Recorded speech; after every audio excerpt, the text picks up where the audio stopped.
In a world just overflowing with information, how do you quickly get to the core of what really matters? Welcome to the Deep Dive. We're your shortcut to getting genuinely well-informed, and hopefully we pack in some surprising insights and real-world relevance along the way. Today, we are diving deep into the dynamic world of e-business and the, well, pretty groundbreaking fourth industrial revolution.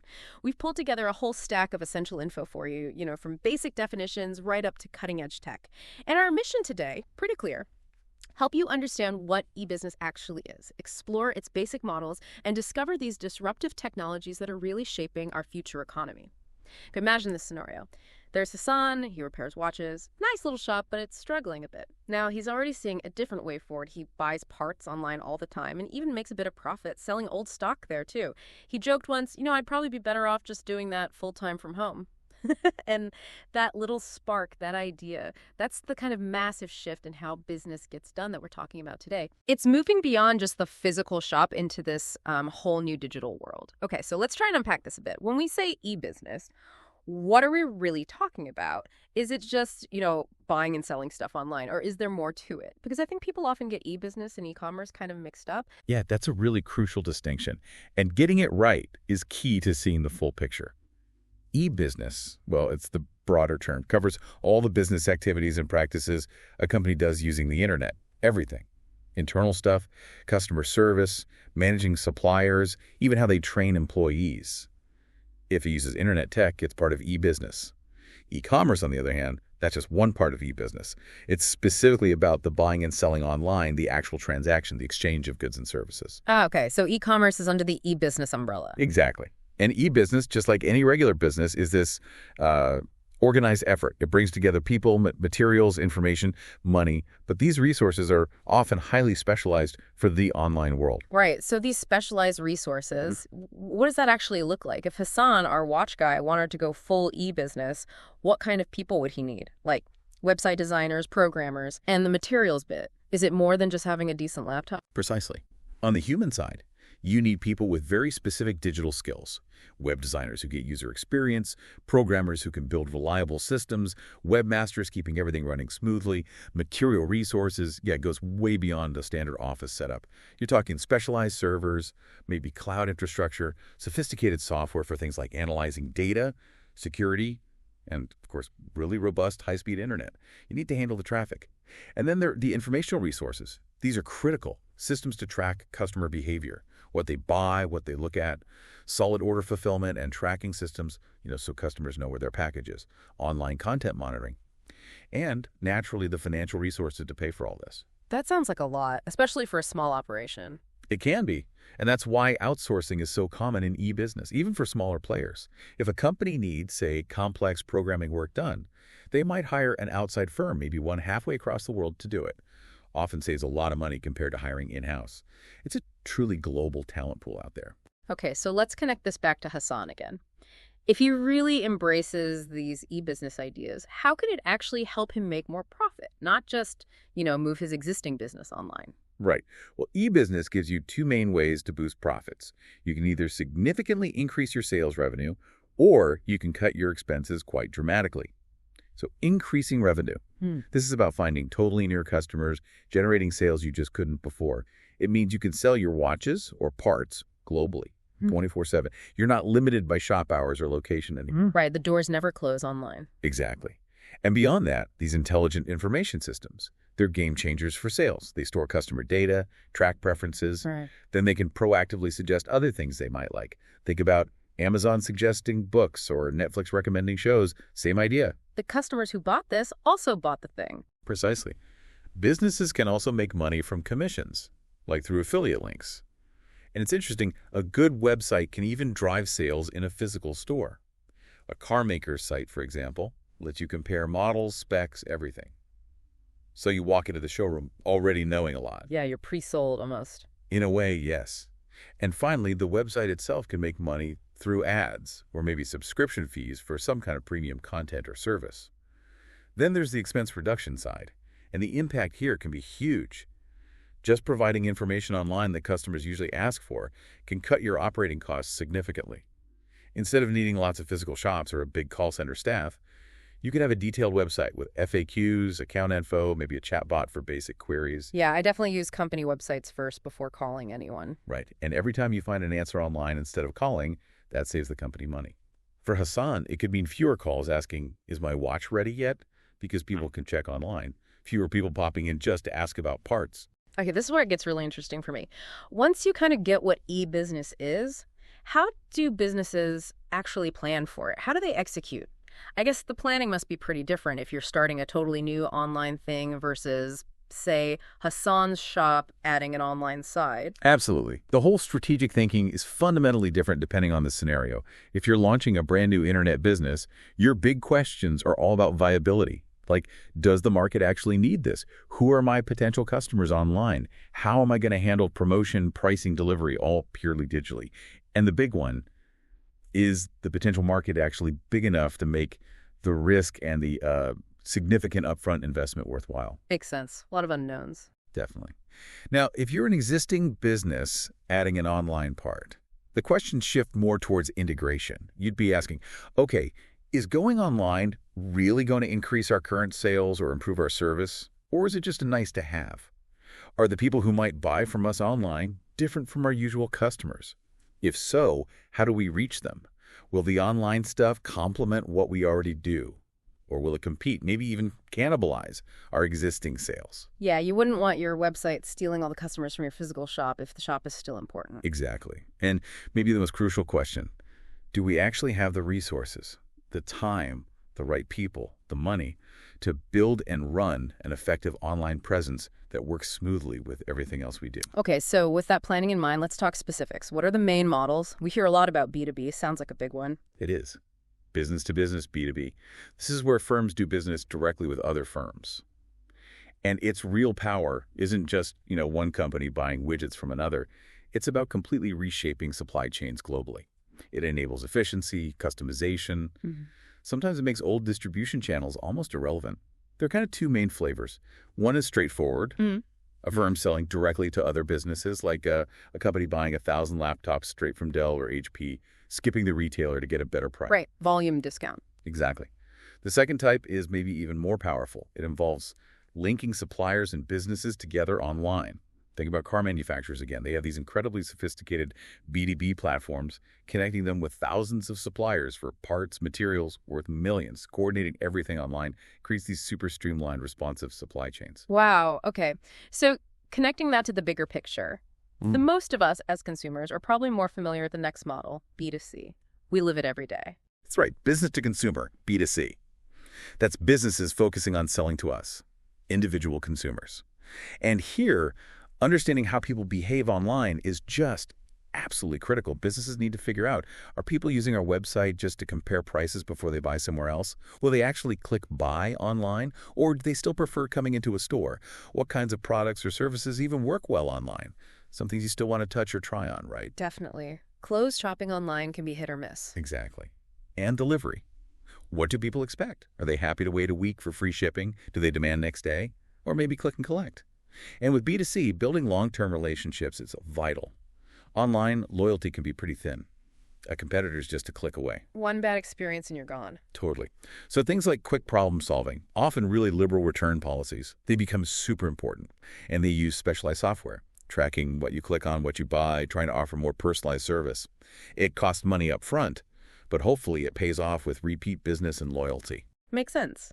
Now, beyond B2B and B2C, you mentioned there are other ways these online deals happen. Maybe less common, but still important. Indeed.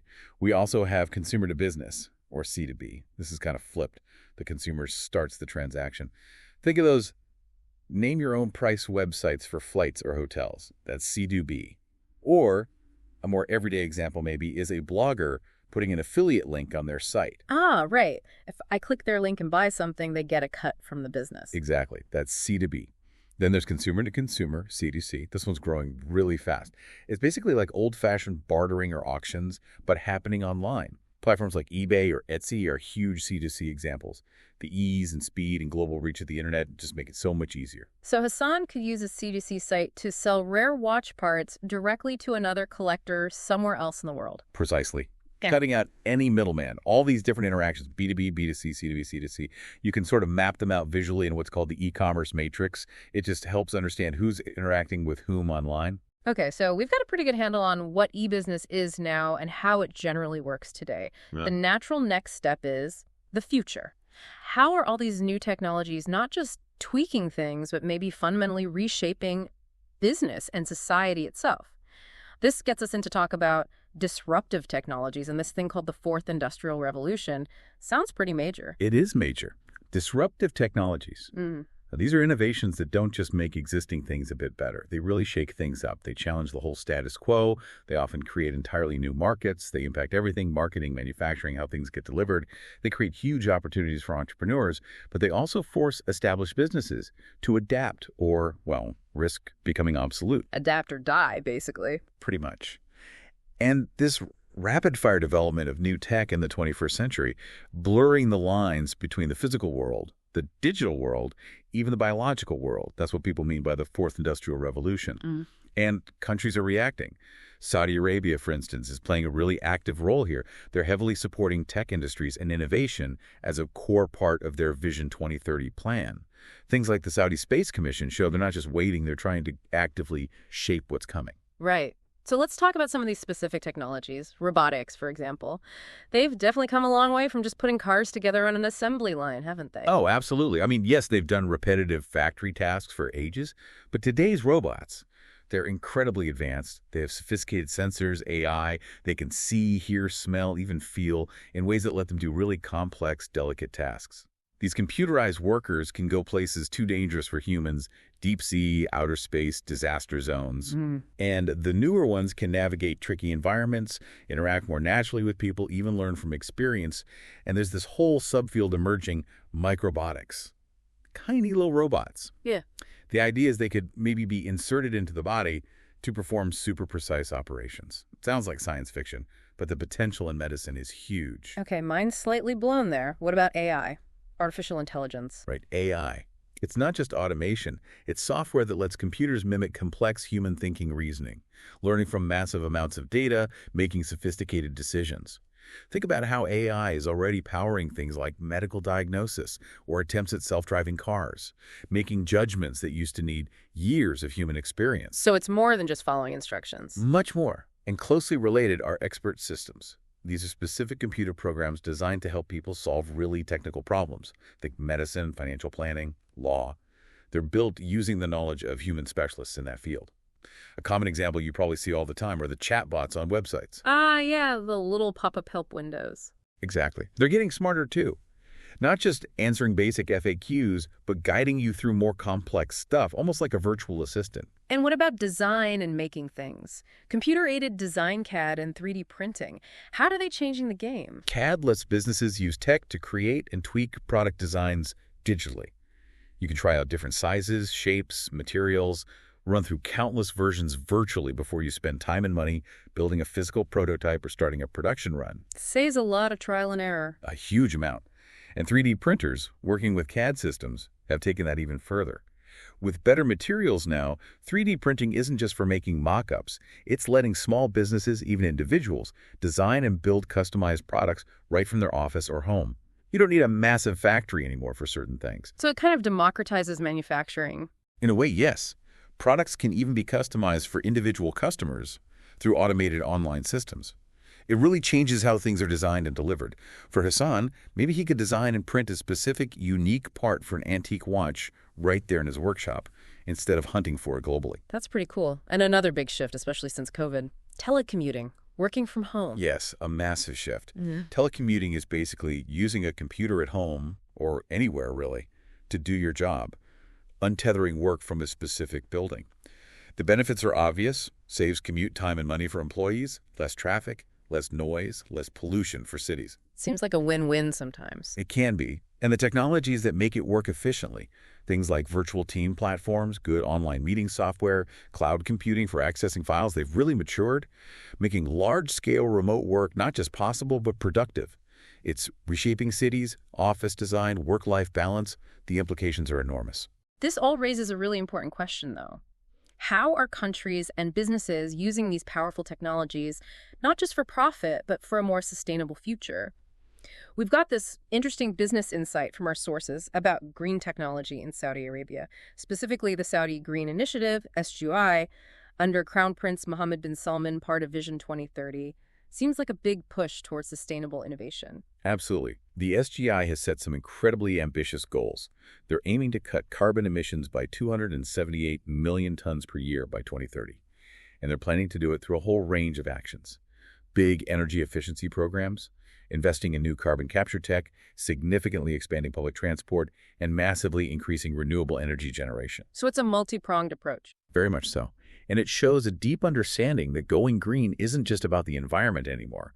It actually makes good long-term business sense. Investing in green tech and sustainable ways of working can lead to real economic savings, less waste, and ultimately a more resilient economy. It positions businesses and whole countries for future success. Sustainability is becoming an economic driver. And within that, there's this almost futuristic project, The Line, in NEOM. Tell us about that. Ah, yes, the line. Well, it's visionary, maybe even audacious. It's planned as a linear city, just 200 meters wide, but 170 kilometers long. The idea is to eventually house 9 million people, but on a tiny land footprint, only 34 square kilometers. A vertical city, essentially. Kind of, yeah. Very dense, very linear. It's designed for zero carbon living, running entirely on 100% renewable energy. No cars, no roads, no emissions. The air quality is meant to be pristine. Transport will be via an AI-powered high-speed rail running underneath, supposedly getting you end-to-end in 20 minutes. The whole focus is meant to be on people's health and well-being. It sounds incredible, almost hard to picture. It is. It's a massive experiment in urban design. Raises all sorts of fascinating questions about density, psychology, and relying so heavily on AI infrastructure. Definitely something to watch. And shifting gears slightly, on the entrepreneurial side, we saw this recent success story, Tamra. It's a payment system in the Middle East, started in 2020. They do that buy now, pay later thing, an alternative to credit cards.